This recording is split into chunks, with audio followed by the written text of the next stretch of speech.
Welcome to our channel, A Trader View. I'm your girl A-Marie. And I'm your girl One. And today we have our special guest, Smashentertainz.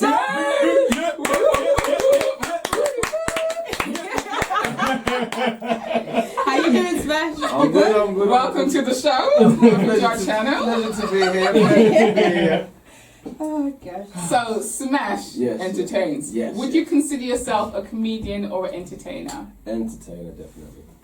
Okay. So you're covering all fields. Oh yeah, that's where the name came from. You know what I mean? Smashentertainz, because Smash Entertainz. Alright. Alright, so tell us about you then. Well, when I was a picnic, I always thought I was destined for greatness. Did we all? Yes. And I was very convinced of my journey in life. I didn't know how I was going to go about it, but I always kind of looked at entertainment as something that I always wanted to do. And over the years, you just end up in places. Yeah. Obviously, I'm very in touch with, like, the spirit and universe and this, that, the universal laws and everything. It's like what you put out, you get back. There's a difference between saying I would like to be X, Y, Z, and a difference between I'm gonna be speaking into positivity. You know what I mean? I'm believing into positivity, affirmations, and yeah. So, because I've always just thought about entertainment as something I wanted to do. First, you have to understand the nature of your reasons. So, I wanted to do it for the shallow reasons, because I want to be acknowledged, I want to be noticed. But over the years, the blue tick. The blue tick. Yeah, definitely for the blue tick, just acknowledgement. But at the same time, over the years, I've reflected and understood that that's a form of insecurity, because with entertainment, what you do is based on public approval. You know what I mean? And it's you're only as good as the public acknowledge you as. Round of applause. You know what I mean? So that's something I've always been conscious of. So I've had to separate myself as an entertainer to myself as a person. Yeah. So what I do as Smashentertainz is based on public opinion and public approval and so forth. I acknowledge that. But whereas myself, because I know everyone need to know my real name. Me myself, but me as myself, I keep it completely separate. The only thing that validates me, the people and things that count in my life. You know what I mean? Started off as an MC. That's where Smash came from. Oh, it was MC Smash? Yes. At first it was MC, whatever my name was. I'm like, nah, I can't. Just roll up there with my government name. We don't do that around here. But one of my brethren at the time, he was like, yo, I got a name for you. So I'm like, go on. Yo, Smash. And I'm like, I don't know. You weren't even feeling it at first. I just didn't think it would stick. And that was like, 18 years ago? You know what I mean? Because I was about 15 at the time. And I laid out a bang. My name's Ashley. So he's like, Ash, Smash. So I'm like, we'll see. And the name kind of stuck. So I was doing the MCing thing. Then my cousin used to put on poetry events. So sometimes I just pop up and just do some random stuff. Because I already had like the lyrical side covered, I used to literally write my poems there at the event, make it funny, and just go perform and everyone laugh. Then I started helping him hosting it. And then people started seeing that I used to host. And then they said, I didn't know you was a comedian. And at that time I'm like, no, I'm not a comedian, I'm just funny. You know what I mean? So that was it. And I also used to sing as well. Well, I still sing, I still used to sing, but that's something I started doing on stage because that's what I could do. Remember that event, the first time I sang with my brethren Reese, you may know him as Tiny. Did that. Acting, I've always been an actor. So you're in every field. Every field. And obviously I would have done dancing as well, but I thought, now you just being self. I need to use something for them. You know what I mean? Thank you for that. You see me, and at the same time you have to work out and all that kind of stuff. You know what I mean? With everything else I'm doing, I don't need to stay in shape. But you have to be healthy for that. Like how it works. You know what I mean? All that dancing and mashing out your trainers and that. Nah, boss. I ain't dancing in my socks. But yeah, I literally used to just go talent shows, just be involved in a lot of stuff. And where the comedy came in now, because people kept classing me as a comedian from me hosting these events. One day I was thought,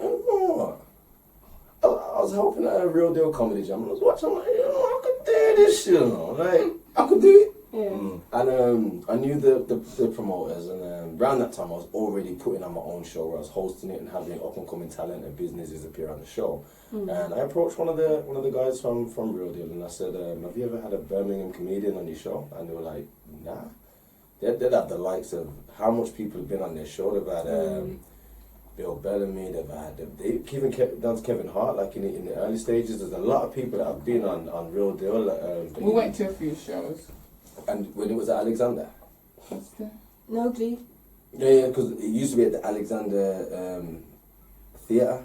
I'm sure we went there one time. We've been there once, yeah. And then they started doing it on Broad Street. Yeah, because after they moved it from there, yeah. So when they used to do it at Alexander, there's a long list of, like, they always bring American comedians over as well, so they have some really high caliber comedians come over. So when I heard that they've never had a Birmingham comedian, I'm like, that ain't right. I just said to I didn't say to them, please put me on. I just said, just to let you know, I'm going to be the first one. Yeah. Okay. You see it. So it's like I notified them, like, yep, just let you know, I'll be the first one. So they had gone on my social media. I know this because I had a conversation with one of them. He'd gone on my social media and he saw that I was putting on shows already. And then he reached out to me. He's like, you know what? We're doing a Christmas tour. We want you on it.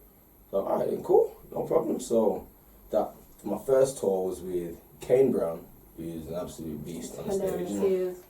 Kevin J, Axel Blake, and Curtis Walker.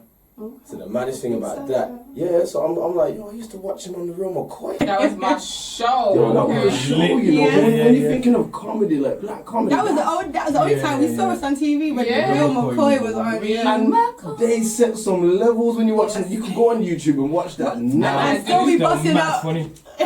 So for my first tour to be with someone who I used to watch on TV and enjoy the show was like, yo, this is mad. Obviously, I'm used to it now. One of them, you know what I mean? now you know, you know, fairness, sometimes it is still somewhat kind of surreal. Like, I'm like on stage with some people I used to watch on TV, like Richard Blackwood, the Curtis Hi, Walker. Richard. I've been on a show with Dave Chappelle. So it's like, so for him to be hosting a show, and Dave Chappelle is one of my favourite comedians. No, Dave is sick. Trust me, and so I'm Rick James. Rick James. So my journey's just been full of so much with the comedy, with the because I've took fast with the music, but the reason why I kind of just stepped away from the music side of things was comedy was easier. You know what I mean? Not say it's easier like So what's more of your passion then? My passion is just seeing people entertained. That's it. So it doesn't matter if it's comedy or music. It doesn't matter. With the comedy, hosting. The thing with the comedy is it kind of connects with more people. You know what I mean? Because let's say if you're a rapper, you're gonna connect with the hip hop crowd, and there's gonna be some people who prefer seeing dancing, and some people who prefer seeing singing. And when I'm singing, the people who like singing, they're gonna connect with them. But then there's the people that are gonna prefer hip hop. So with the comedy, everyone likes laughing, you know what I mean? And you can never run out of laughter. No one's gonna get bored. I love comedy. You know what I mean? So that's why the comedy it's easier for me to connect with people. Not so much like easier for me like so I just want to be lazy, but with music's easier because as long as you know your words, you can do that song over and over again. With comedy, you have to. It's more of an interaction. Yeah, there's a lot of people don't understand. A lot of people think, yo, I'm funny, you know, so I could do comedy. No, your family don't count, you know what I mean? It's true. The familiarity that you have with people is what makes you funny amongst your peers and the people around you. But when it comes to comedy, there's a psychology behind it. It's not just as simple as I'm going to go on stage and everyone's definitely going to laugh. You could have the same audience in two different environments and get a completely different reaction. It could be the exact same people. So that's why it comes down to a lot of it is knowing yourself. Like, I mean, look at the audience. Okay, what they can see is a young man. So let me carry myself in a way where they can relate with me. And then when I know I can do my slackness, I'll go do that with that audience. But it's just been a mad journey. There's so much, even with the acting and the music, that I've touched everything and been involved in everything. I'm just happy to be involved in whatever is required of me. When did you first realise you was funny? From when I was a youth. Like, you know what it is? You know when you're a child, you probably just say something and everyone starts popping up. Like, I remember seeing my uncle smoking weed, you know what I mean? I was saying, uncle, you shouldn't smoke, man. He's like, yeah, mum, I'm like, and then at another occasion, I seen another uncle smoke a weed. I'm like, I'm not even gonna tell you shouldn't even smoke because you're gonna tell me you know you shouldn't smoke and they're still smoking. Then everyone's like popping up, and then on another occasion, I seen my cousins eating food. I'm like, you guys eat like you're in the army, and just little things. And this when I was young, and on more than one occasion, a lot of people around were like, yo, you're gonna be a comedian, you are. And as a child, I'm like, alright, cool, but you're still eating like you're in the army, you know what I mean? And it was just in school, class clown, whenever I'm with my brethrens, you just, but at the same time, I'm not looking at it like as a career.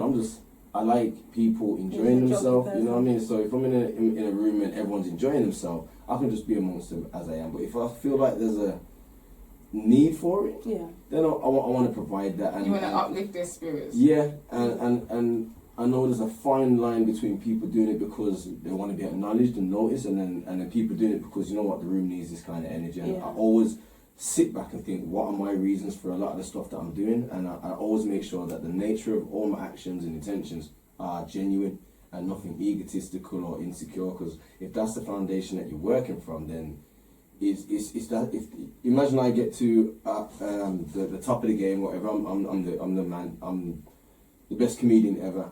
If the foundation of what I'm doing is based off insecurities, then I can easily crumble if anyone says anything negative about what I do. Oh no, because what I do is based on what people think, and again, when it comes to insecurities and egos and stuff, it is also based on what people think. And one person can shut down your day because you'll be walking around thinking, I'm the dan dada, I am the man, and then one person's like, no, you're not, huh? Right, you're going to question yourself for a week. And the thing is, that happened to me when I was a teenager, but this was not so much about entertainment, it was more about my looks. And so, as you can imagine, when I was in college, I was fire. Stop! Yeah, I had to get them glucose, you know. Sorry. But what it is, I see you're very humble. Just being honest. But what it was, I was used to a certain level of attention, and to me, it wasn't even like I looked at it like I'm used to this kind of attention. It was so normal. I am going to be complimented today. It wasn't even a thought. It's just if it didn't happen, I'm like, today weren't that nice. Today weren't a good day. Today weren't a good day. But I remember on one occasion, a girl said to me, "You're not all that." Cut you deep. Yeah, it did. It actually did. Still talking about it. But you know why I remember it, and I'm glad for it. It's because it enabled me to acknowledge that about myself. But at the same time, for a week, you know, I'm even making more effort. Like, nah, I'm going to college and close out, go christening, you know. Like, everyone's like, oh, where you going? Maths. You know what I mean? Looking good, you know. I get my hair, cause I hair rolls, my hair came rolls. Like, no, I can't be picky. Put my new rag on at night time. Make sure I look good tomorrow. And for the longest, for a good period of time, I'm thinking, what did she mean by I'm not all that? And it probably weren't even about you, it was probably about her. To be honest, I didn't even think that far. I didn't care. I just thought she must be broken. For her to think that about me. I look in the mirror and be like, exactly. So I'm like, yo, but then what I did is I took a step back and I'm like, what entitles me to believe that everyone's supposed to think that I am... Everyone's gonna like you, innit? You know what I mean? And then, I don't know if this makes sense to me, but I separated myself from my physical appearance in regards to what society's standards of good looking was. So there's a massive difference, because society is going to say, this is good looking. And I just so happen to fit that description. But at the same time, if I comply with you, but at the same time... I was waiting for a moment. I was like, yes, brother. But that would be a good thing if I was to comply to society full and just utilize it for what it is. But I separated myself from society's standards into my own, where I acknowledge that beauty is not a fact, it's a preference and an opinion. Where one woman may fall to my feet and think, oh my God, the next woman wouldn't even acknowledge the room I'm in. And I had to humble myself to the stage to where that's okay. She doesn't have to acknowledge me. Who am I? Like, message. you know what I mean? Like, who am I for her to have to acknowledge me? Let me just be about my day. You know what I mean? And then on top of that, I just have to acknowledge that my physical appearance is just my genetic coding. Like, I can't help but be like this.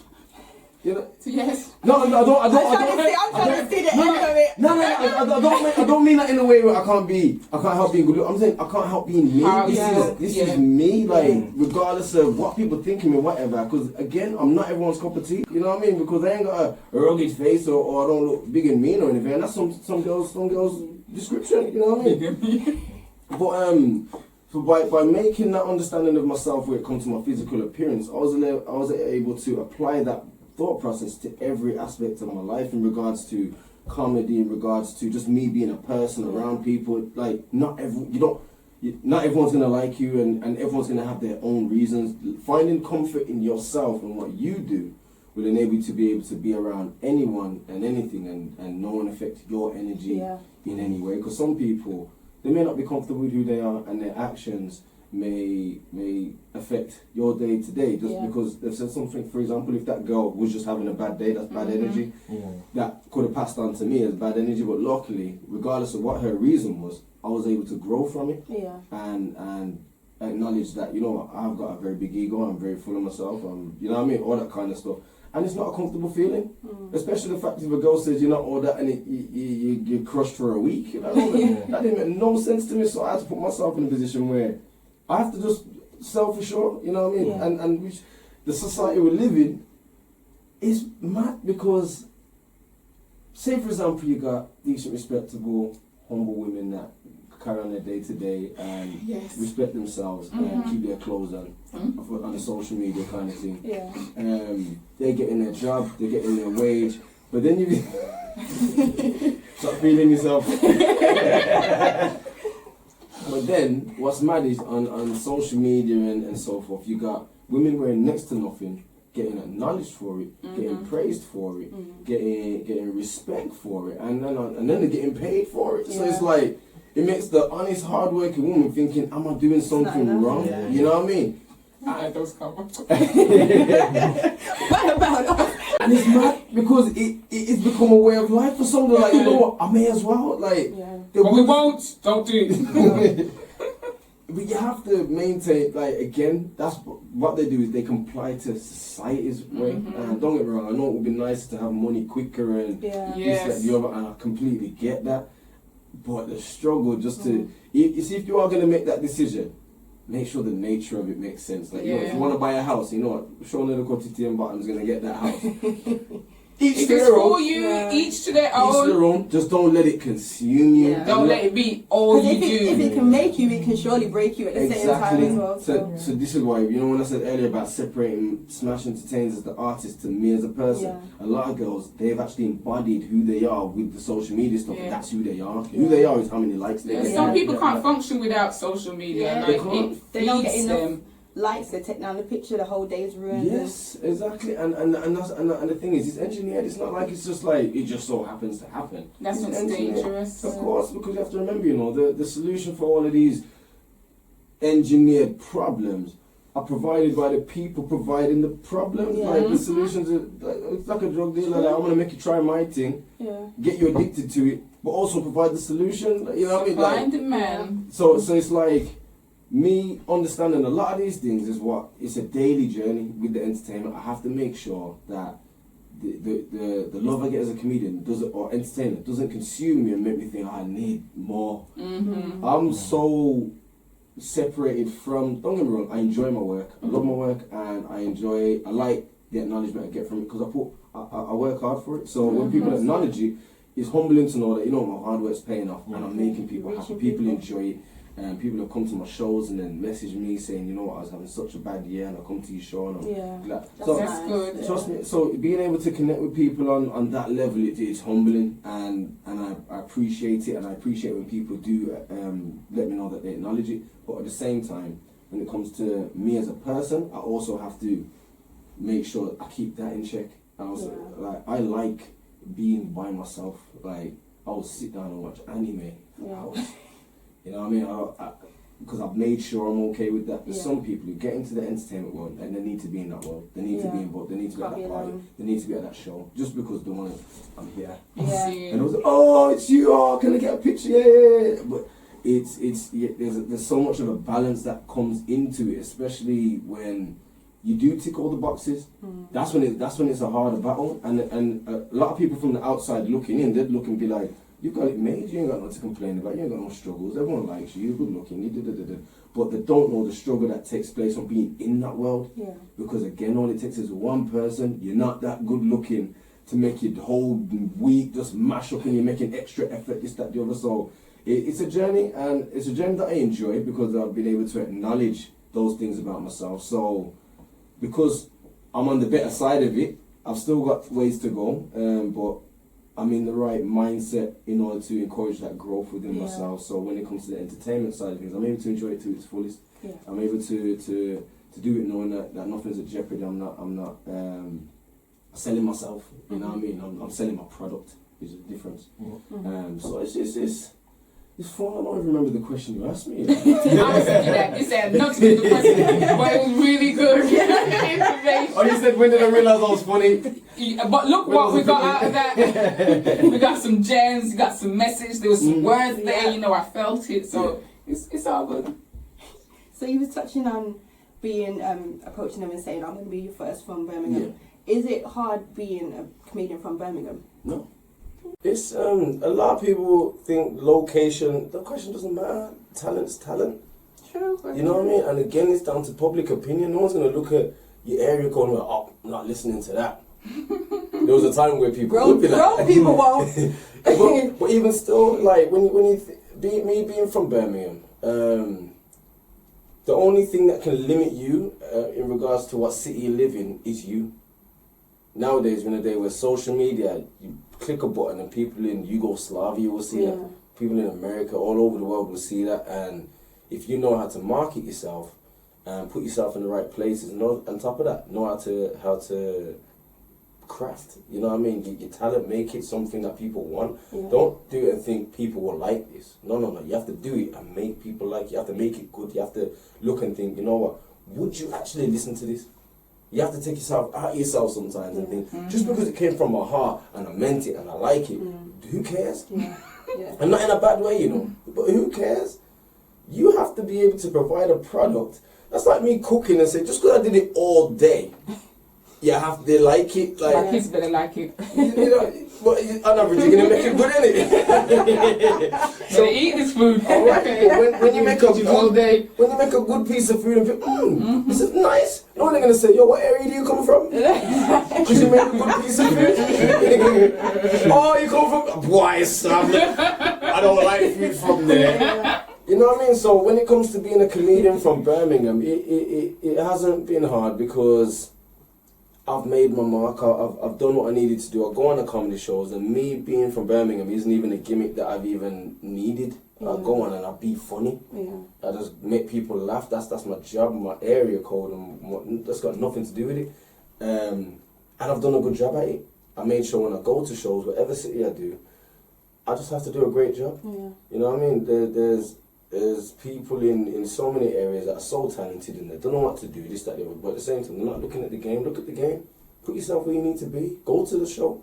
You know what I mean? Ask them, like, have you got a slot? Network. You know, network. And networking is a very big part of it. But at the same time, you have to have a product to network with. And you being that product, you have to be good at what you do.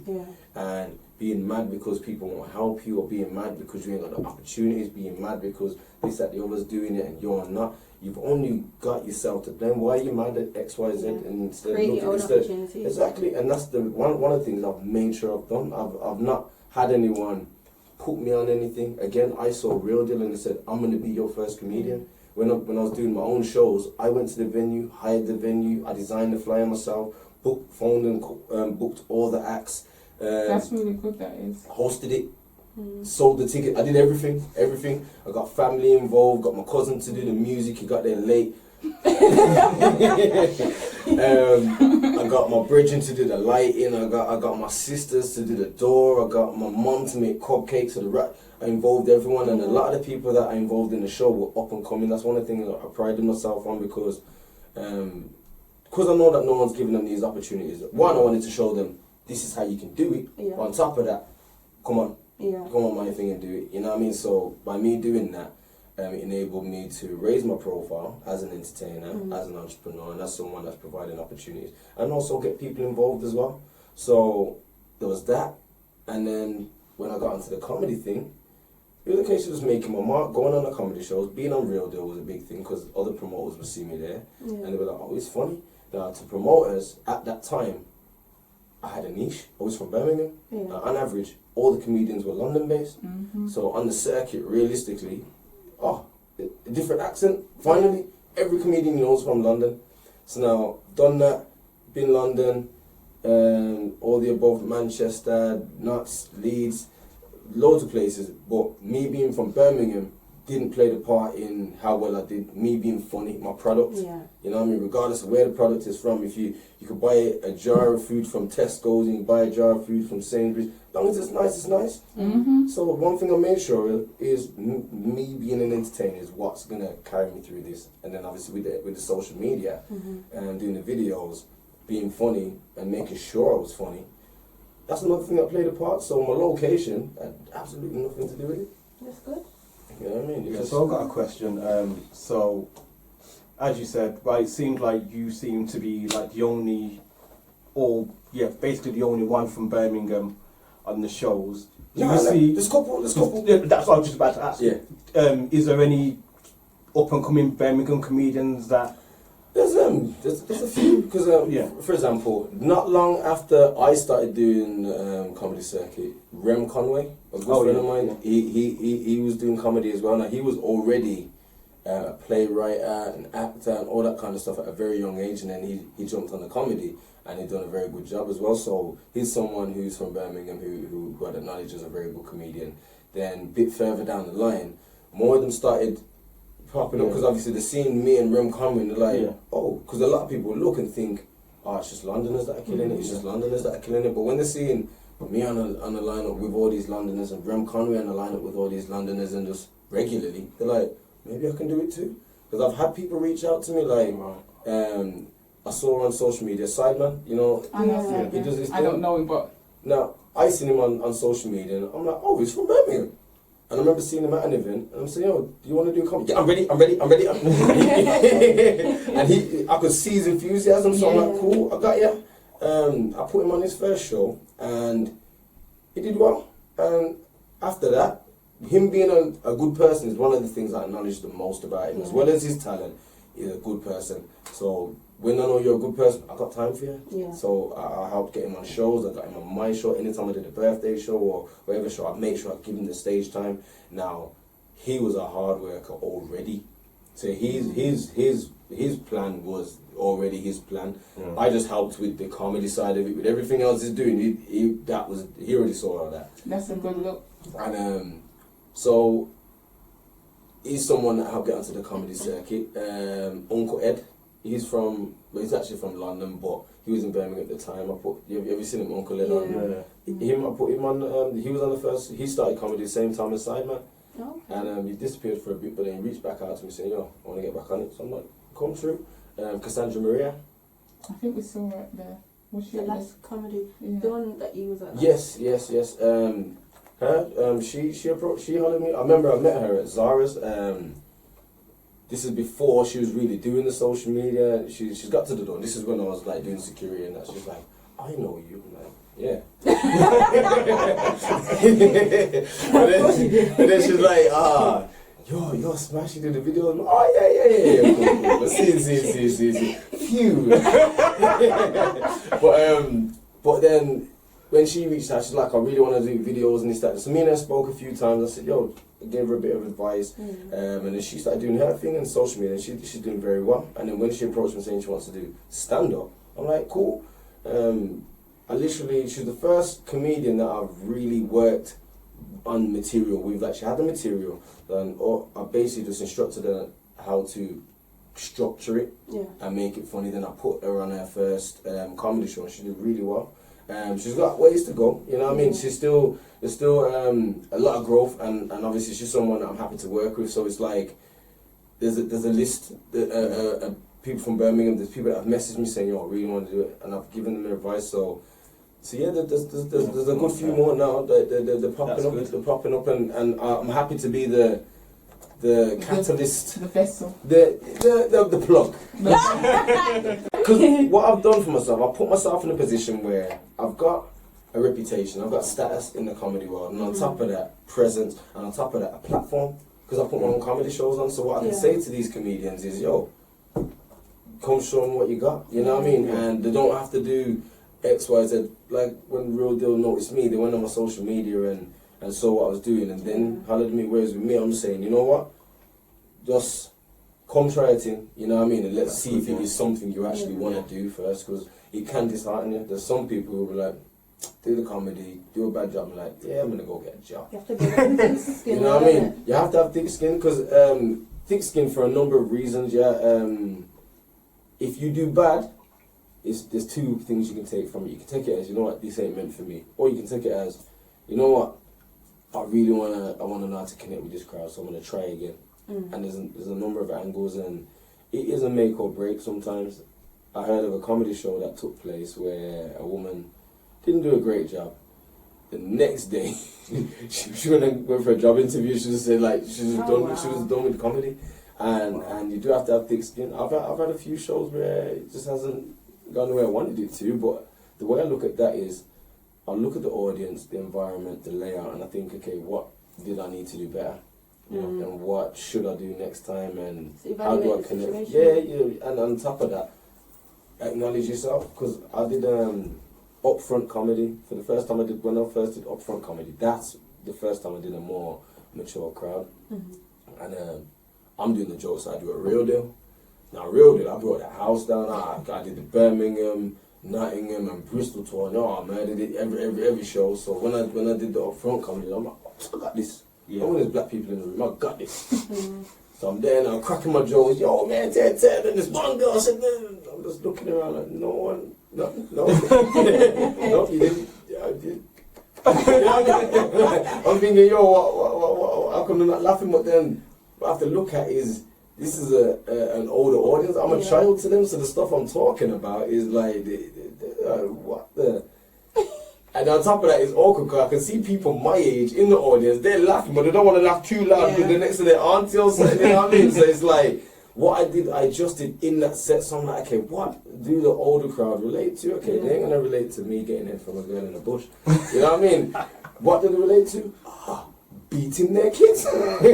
They've all done it, or they've all had it done. So when I kind of switched up on material, then I was getting a bit more laugh, so it made me understand, okay, so with that audience, that's what I need to give them. I need to give them stuff that they can relate to. And on top of that, it's not so much just a case of they don't relate to what I was talking about. They just don't respect it from me, because to them I'm a child. Because when an older comedian come out and they were talking all these stutters, everyone's bossing up. I was just saying that. But there's a difference. The older comedians are talking to them as peers. You know what I mean? Like, yo, we're the same age. To them, I'm a child. Like, what do I know? So that it made me understand that as well. So you have to really have an open eye, because a lot of comedians, if you have a bad show, some of them will go home straight away, or they'll just sit right in the back like, I'm not coming out. Is the show finished? I'll wait till everyone's gone.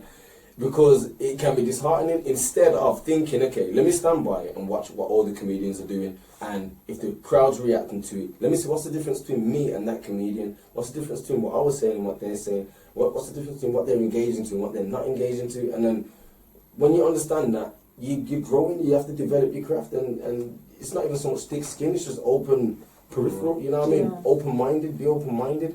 Thick skin is where people are attacking you, you're crap, fair enough, you have to have thick skin for that in general, that's life. With entertainment, you just have to have an open mind. Because you have to remember, people ain't judging you based on who you are. They're judging you based on the product that you're delivering, the product that they paid for, you know what I mean? So that's your job. And when people are like, then that's a hard crowd. And anytime I hear people say, "Oh, it's a difficult crowd," the crowd have gotten they don't have to be easy for you. Yeah. They paid their money. Yeah. You have to make You them work laugh. for them. It's not their job to go up them and pay my money and laugh on purpose. Yeah. It don't make no sense. You're gonna go to if I've paid for something, I want the product. Deliver me the product. You know what I mean? Yeah. I'm not gonna go. You're gonna pay for a package and go collect it. You know what I mean? You paid for delivery. Yeah, true. You know what I mean? So it's the same thing with entertainment. If you've got a job to do, and what you have to do is make sure customer satisfactory. So when you get something that gets wrong, they have to compensate for it. Yeah. So as an entertainer, all right, then cool. I need to be better next time, so I'm gonna compensate for what I didn't do last time. And then ever since then, any show that I've not done great at, but gone back to, You learn from I've it. delivered. Yeah. And I had a man come up to me, you're growing up. Growing up, you're much better. And obviously I'm like, at one part I was like, oh, you must have thought I was really crap. Because then you're shaking my hand for like a minute and just saying the same thing. You're really growing up. Really.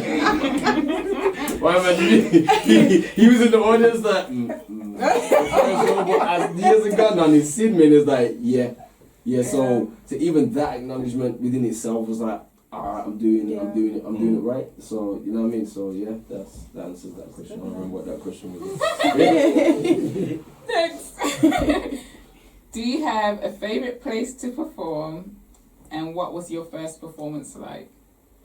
A favourite place? I haven't got a favorite. My favourite place to perform is wherever there's people. Okay. If there's no specific location, if there's people, I could class this as a performance. You know what I mean? Everyone's smiling and enjoying themselves. I enjoy performing where the energy is needed or wherever the energy is there. Anyway, you know, if there's good energy in the room, let's all enjoy the good energy and just share the good energy. If there's bad energy in the room, all right, cool. Let me just bring some good energy into the room. You know what I mean? And build it up a little bit.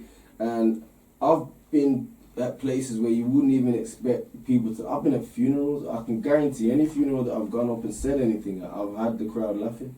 And that's why I enjoy what I do in a sense where it really does connect with people. It can bring happiness in times where you wouldn't expect it.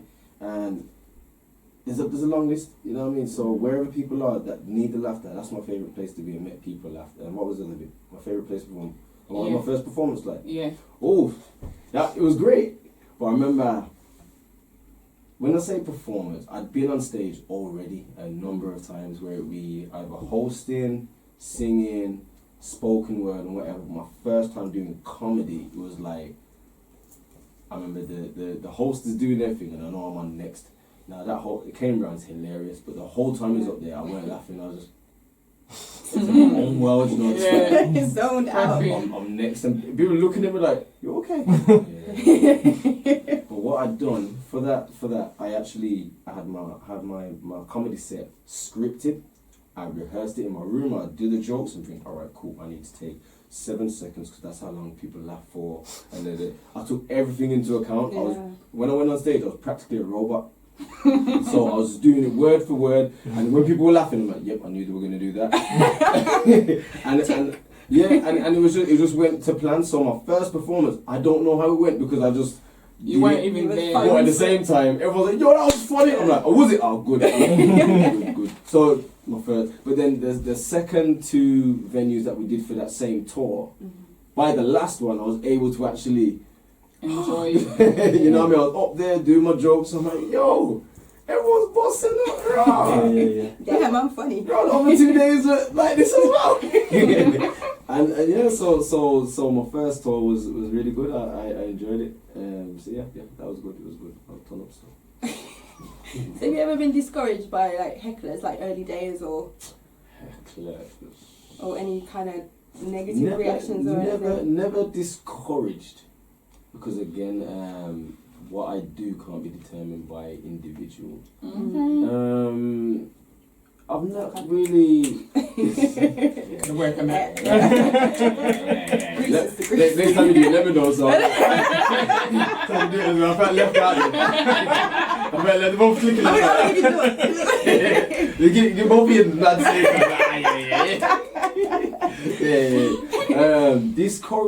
Heckled, not really. Not really. I can't think of any time I've been heckled really.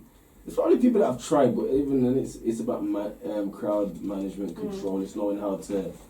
Spin it around. If it needs to be shut down, I'll shut it. Ooh, there was a time when someone did say something when I was on stage, and they got completely obliterated. We always hide in the back, don't we? We don't want We're like in the middle section. There's no light. She was at the back. Don't get me wrong, I didn't see her. I was even saying your But we never shout. No, We just whisper. Yeah. We say to each other. But I've not so much had hecklers. The shows that I've had disheartened me. I spoke about this on radio before. I remember someone booked me for a football club, all men's football club, to do some comedy at all men's football club. So I'm like, oh yeah, cool, easy money. I was looking at it like, money, you know what I mean? And I got there, it's like, obviously, all men, all white, all guys who have nothing in common with. Yeah. So I'm like, okay, we're gonna see how this goes. But before I got there, what I did was I kind of changed how I did comedy. Whereas sticking to what you do is the best thing you can do. Trying to do something new because you think, oh, let me try and appeal to this audience.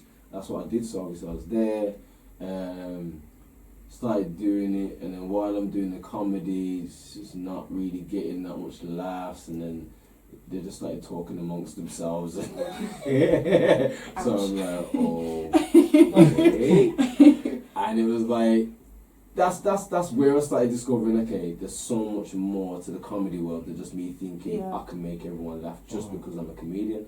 And what I took from that one is, obviously it didn't really dishearten me because I'm like, I ain't gonna see them again. Yeah. So it didn't bother me. But you can have that kind of show anytime. I had that just New Year's Eve. Gone.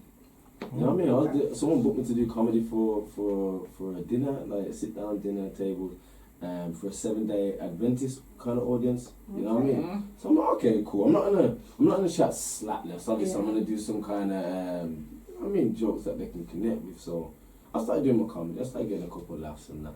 And then in some of my material, I say, oh Jesus Christ, no. Now when someone told me that 7-day Adventist, they don't like hearing the Lord's name in vain. So as soon as I did that, when I'm on stage, I didn't know. Obviously, it's part of my set, it's just scripted. And I noticed the difference straight away. I'm just like, everyone's just, Wow. So I'm there trying to get red, and I said, no. Well, they usually laugh there.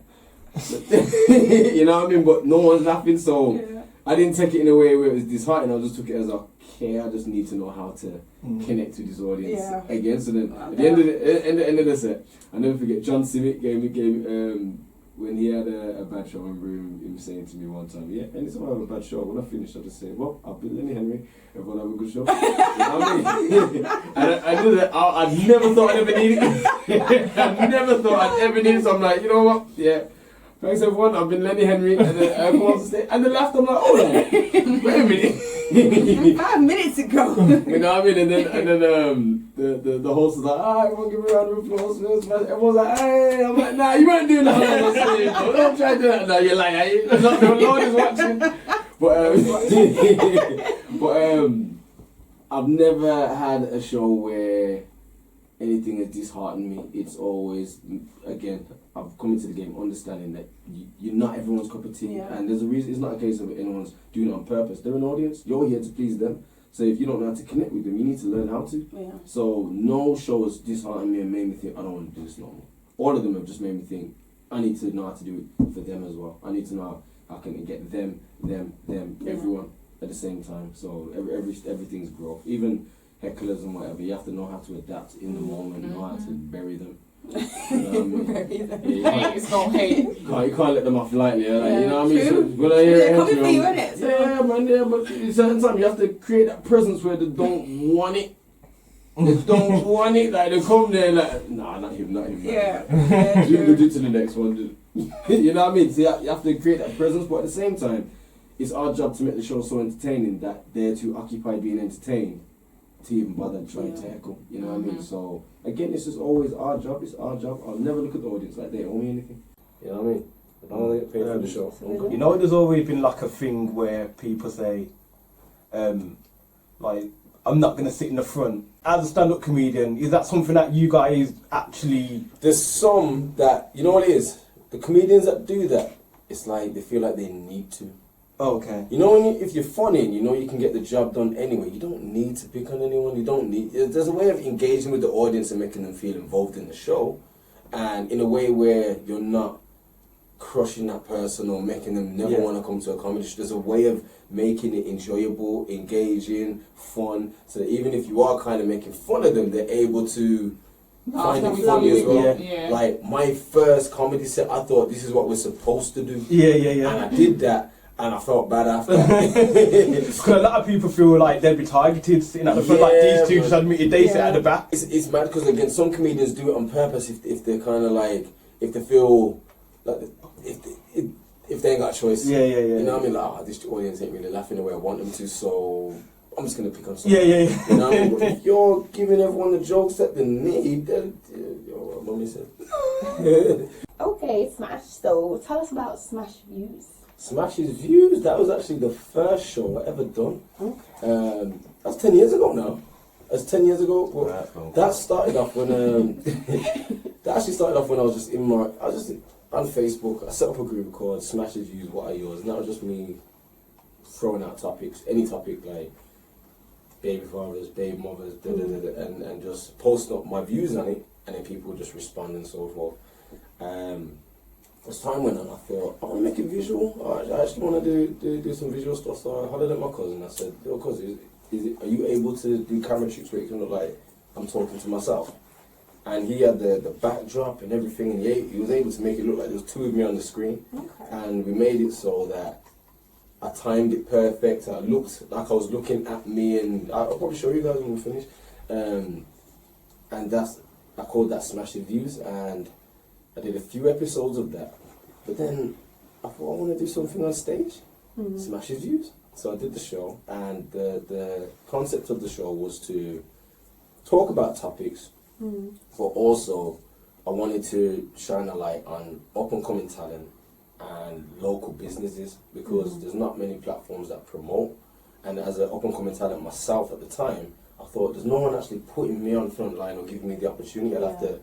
I'd hear about things, but then people would hear about me and say, "Yo, we'd like you to be on this show or be on this show." But again, that was down to me putting myself in the right places and making sure I could get it done. Whereas with a lot of up-and-coming entertainers, they didn't know how to do that. They'd just be really good singers, really good spoken word artists, but there would not be many platforms for them. So when I started doing my show, it was a mixture of everything. I wanted it to be entertainment where there was singers, there was rappers, there was dancers, there was me interviewing people who run an academy. You know what I mean? Whatever's happening in the community that people don't know about, I wanted the people to know about. And my very first show, I was sending out text messages, I was telling people about it, designed a flyer myself. I said it all already. And when people came to the show, I was actually like really humble, like, bro, like all my people have really come. Like, I sold out my first show, sold out to the Library Theatre, 200-seater, sold out completely. Everyone came. And one thing I always prided myself on as well is I'd never tell people come and support. Yeah. Come and support. I don't believe in it. Nah, like people come like, I'm coming to support you, but I'm like, no.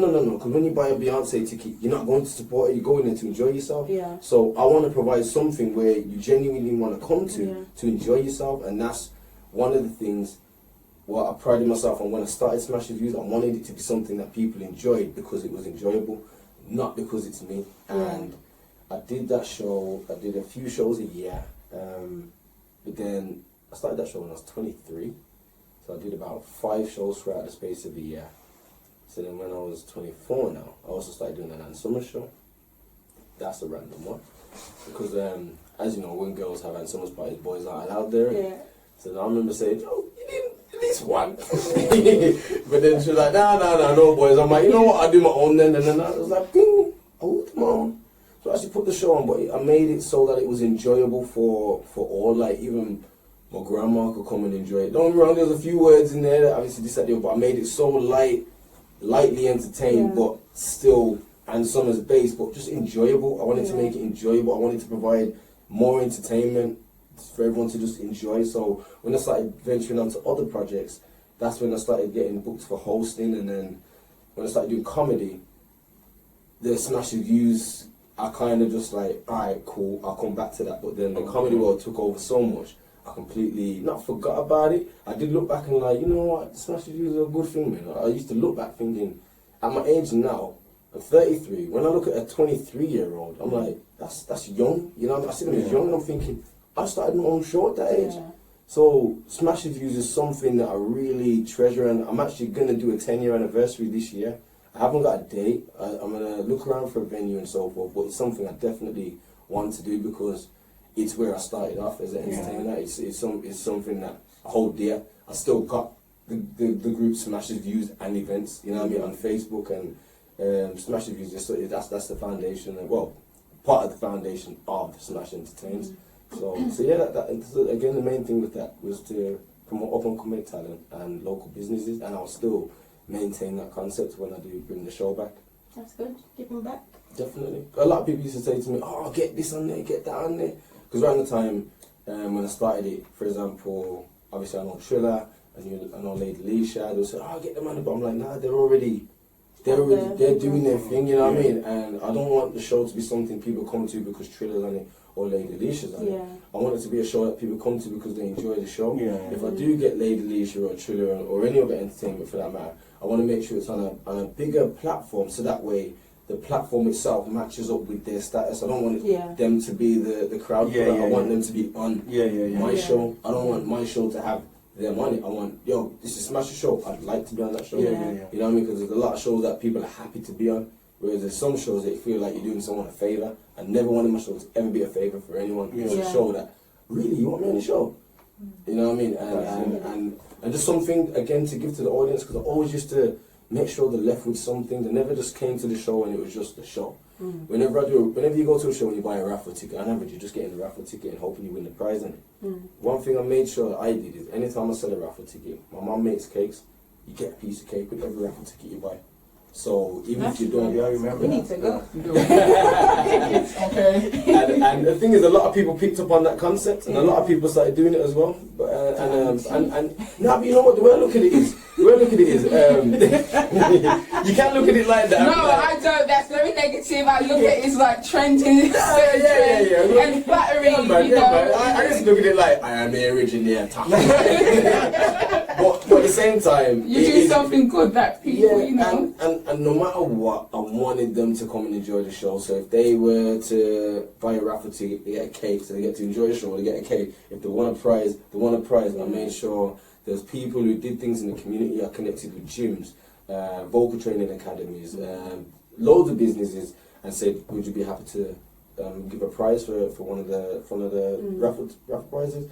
And so people come to the show, be entertained, get cake, win a prize, get food, get vocal training lessons for the loads of stuff. And I like the fact that my show was something that no matter what, you're leaving with something.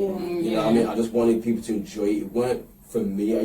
What I used to charge for the show was just to cover the cost of the venue and the people that I had involved and whatever was needed. I just wanted it to be a show that people could come to and enjoy and grow from. Not just enjoy as well. You know, I don't want you to just smile for the night. I want to leave food for thought as well, which is why it's also called Smashes Views. I used to have people. I sit down and have interviews with people, talk about their journey, what they've done. I had Real Deal. I even got the promoters from Real Deal. I had them on my show. I had a show called Smashes Views, what's it called? Black Empowerment or something? But it's basically to show acknowledgement for the black people doing great in the community. I remember I had Female Connections on there, DJ.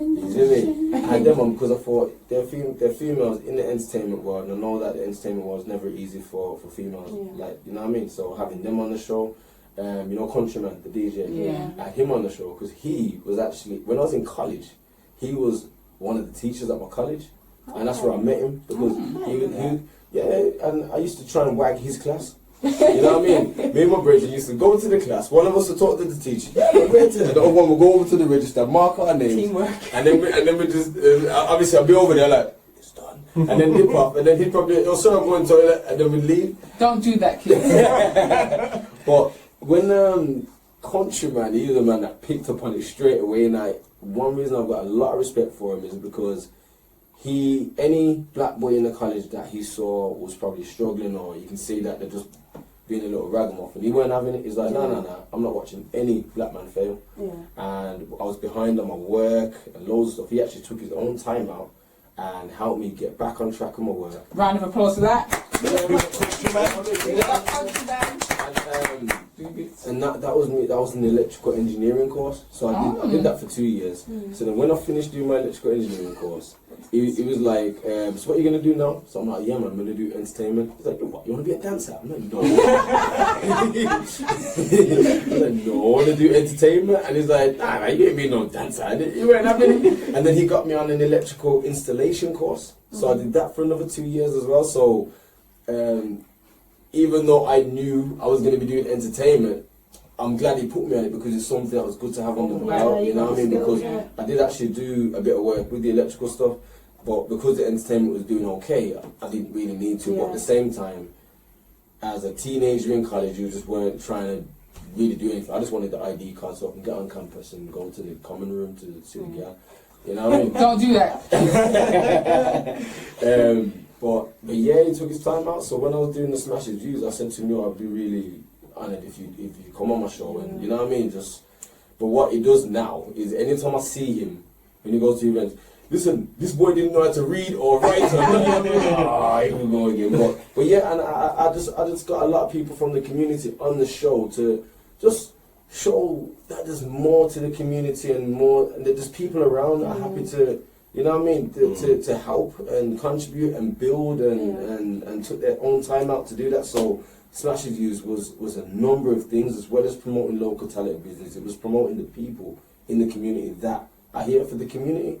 And people that you wouldn't even know would have done this, that, the other. And they're like, oh, right. Because people see Countryman and be like, oh, he's feisty, you know. You know what I mean? But I'm like, nah, I don't see him. He's feisty. He's feisty. But at the same time, when I tell them what he contributed towards what I do, because a lot of people acknowledge what I do and say, yo, Smash, you're doing great, you know. I have to let them know that my journey contributes to a lot of things, and I never discredit any part of it.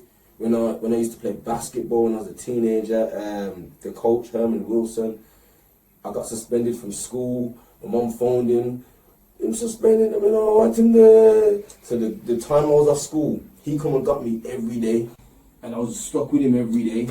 But whatever, it made me go and coach a school kids team or whatever. It got me the coaching qualification and so forth. Like, he took his time out. I wasn't just one of the basketballers on his team. He helped, you know what I mean? So there's a lot of people in the community that can do that, and the thing is, that's what a lot of young black boys need. Exactly. I was just about to get onto that. A lot of young black boys haven't got that support, haven't got that older person to tell them this is the right way to go around. You know what I mean? There's a lot of people just loose on the roads and haven't got that older person to guide them through. So and that's good that you had that as well. You know? The maddest thing is, it's not like they're here saying, hey, I'm here to help. I did fall into a lot of these places for one. I just love basketball, so me meeting Herman Wilson was because I was on his basketball team. Me meeting Countryman was because I was at his college. Me meeting anyone I've met, it's been on a journey, but at the same time, me highlighting it on my shows or in anything I do, it enables people to know that there are people like that. And at the same time,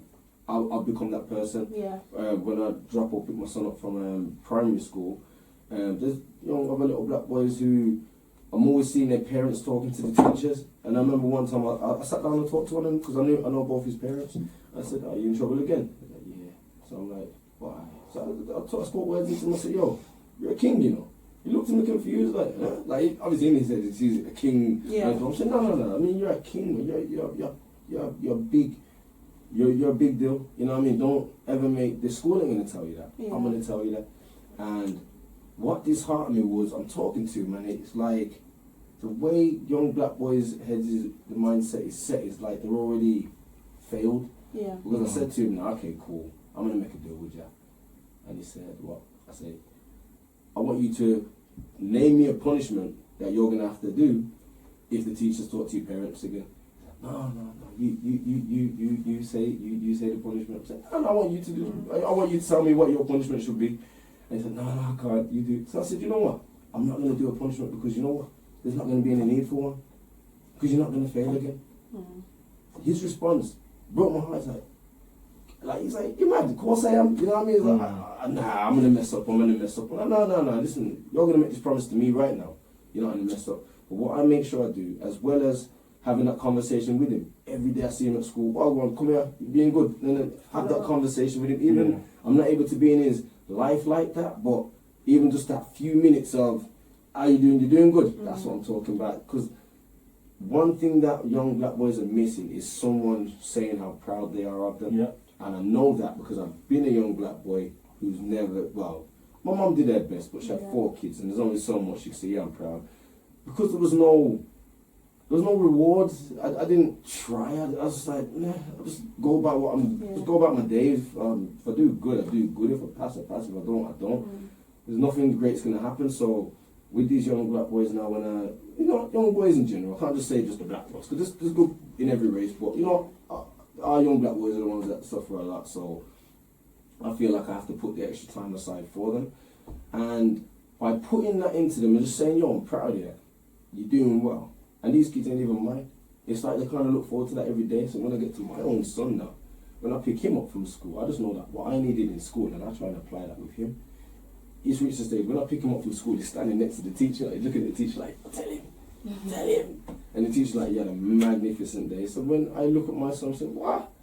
It fills me with pride when I see how proud he is, at how proud I am of him. Yeah, that's big. You know what I mean? And every day is like, Dad, I did really good today, and because I'm saying how proud I am of him, it's making him happier to do it. You know what I mean? Whereas I remember being in school, it's not like I weren't trying to be good, I weren't trying to be naughty, but I weren't making no effort to do anything because I weren't getting that knowledge from it. You know what I mean? So me knowing that the community needs these things, it's me letting everyone know that we are here. And sViews again, it ticks so many boxes, and that's why I have to bring it back. But that's big respect for that though, still, because you know what I mean. You're you're bigging up other people for doing that, but respect for you for helping out the youth, because again, we all know in this day and age, youths need that probably more than ever, and you're stepping up where certain people ain't to do that. So I commend you for that. Thank you. Yeah. But one of the things that made me acknowledge that most, where I realised that I'm being looked up to, I remember I hosted an event called Youth for Excellence, and at the end of the show, this little boy was like, can I get a picture? Of course, come. Took a picture with him, and that was that. Didn't think nothing of it. Obviously, I appreciate it. But then later on that day, I was on Facebook. I was tagged in a picture with the little boy, and the mum captioned it saying, my son enjoyed your performance so well, you enjoyed your hosting so well that he said, Mom, I'm going to do well in school because I want to do what he does, kind of thing. And I was like, there's no compliment that can overpower that one, you know. I'm saying, yo, this young man he saw, and he's like, he made that decision himself, and it made his mom happy. It's just, that made me know, yo, I'm one of them guys now, you know what I mean? So again, I try use Smashentertainz to bring all of that back. So what can we expect from you, like, next? Well, I'm always going to be entertaining. I'm always going to be doing my social media stuff. So that's my Instagram mainly, which is Smashentertainz.